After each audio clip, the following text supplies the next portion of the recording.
For today's video ay magluluto ako ng ginataang gabi. Wow, ang sarap nitong ginataan. Ang kailangan lang natin dito na sangkap guys ay gabi, gata, sili na berde, at yung dilis. Ang mahirap lang dito guys sa yung paglilinis ng gabi.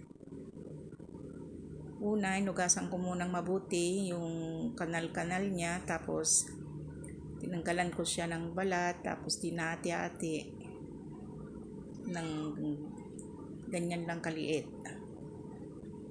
Katapos niyan guys, yung naman pagbalot ng dahon, ganito guys ang pagbalot niya, oh. Ganyan nyo lang siya. Tapos ano nyo na, ipasok nyo na yung ganyan lang ang pagpo-fold.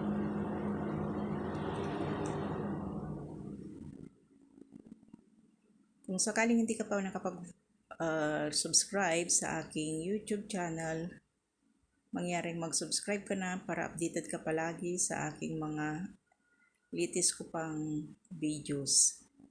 Yung dilis guys, tinanggalan ko lang siya ng ulo. Pero yung iba hindi na nila tinatanggal. Pero ako tinatanggal ko. Pagkatapos niyan, ugasan kong mabuti kasi siyempre yung mga yan, hindi yan malinis. Kasi binibilad nila sa 1 araw na walang takip. Tapos naggisa na rin ako ng bawang, sibuyas, luya, tapos yung dilis.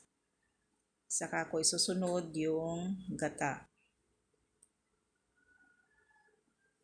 Ayan guys, linagay ko na yung gata. Yung gata na hindi fresh yan guys, yung nakalagay sa sachet na lang kasi hindi ako nakabili kanina dun sa bayan ng fresh na nyug. Tapos linagay ko na rin yung gabi para mabilis maluto guys. Takpan natin.